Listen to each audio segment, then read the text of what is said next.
বিশ্বব্যাপী সংঘাত, যুদ্ধ ও রাজনৈতিক অস্থিরতার মধ্যে প্রকাশিত হয়েছে ২০২৬ সালের গ্লোবাল পিস ইন্ডেক্স জিপিআই।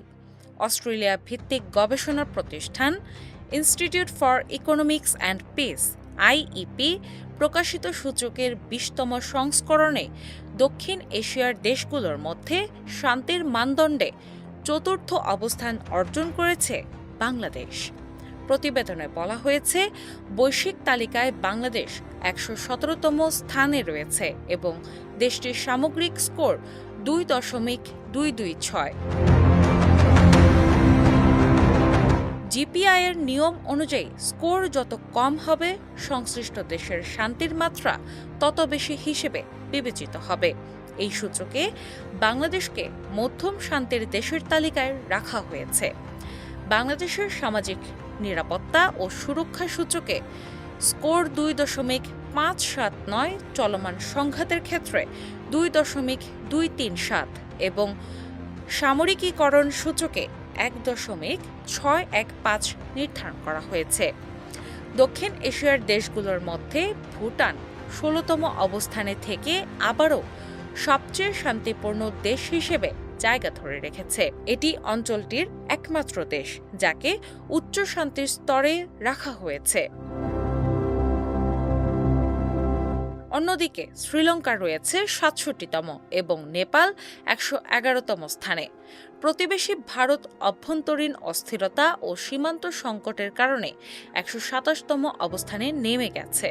একইভাবে পাকিস্তান ১৫২তম এবং আফগানিস্তান ১৫৭তম স্থানে অঞ্চলটির সবচেয়ে অশান্ত দেশগুলোর মধ্যে রয়েছে।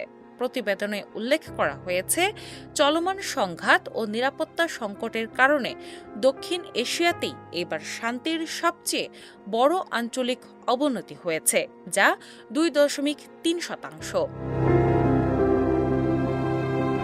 তবে তুলনামূলকভাবে শান্ত অবস্থানে থাকলেও বাংলাদেশের সামনে বড় অর্থনৈতিক ঝুঁকির সতর্কবার্তা দিয়েছে আইইপি।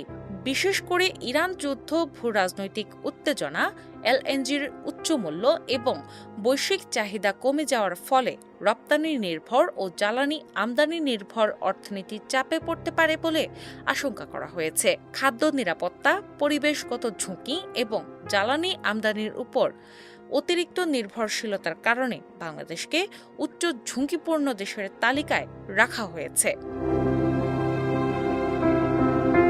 প্রতিবেদনে বলা হয়েছে, হরমুজ প্রণালী দীর্ঘমেয়াদী অচলাবস্থা তৈরি হলে দেশের জ্বালানি আমদানি ব্যয় জিডিপির ১.৫ থেকে ২.৫% পর্যন্ত বৃদ্ধি পেতে পারে। বৈশ্বিক পর্যায়ে টানা ১৯ বছর ধরে বিশ্বের সবচেয়ে শান্তিপূর্ণ দেশের অবস্থানে ধরে রেখেছে আইসল্যান্ড। বিপরীতে ইতিহাসের প্রথমবারের মতো সবচেয়ে অশান্ত দেশের তালিকায় সবার নিচে নেমে গেছে রাশিয়া।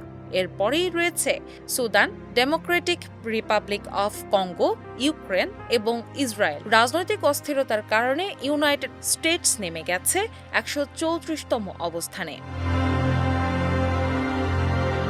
প্রতিবেদনটি আরও জানায়, বিশ্বজুড়ে টানা ১২ বছর ধরে শান্তির অবনতি ঘটছে, যা দ্বিতীয় বিশ্বযুদ্ধ পরবর্তী সময়ের অন্যতম বড় সংকটের ইঙ্গিত বহন করে।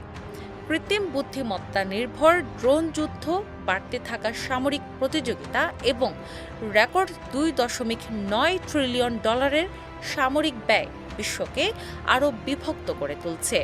এমন বাস্তবতায় বৈশ্বিক অর্থনৈতিক অনিশ্চয়তা ও সীমিত সম্পদের মধ্যেও শান্তির অবস্থান ধরে রাখার চ্যালেঞ্জ মোকাবেলা করছে বাংলাদেশ।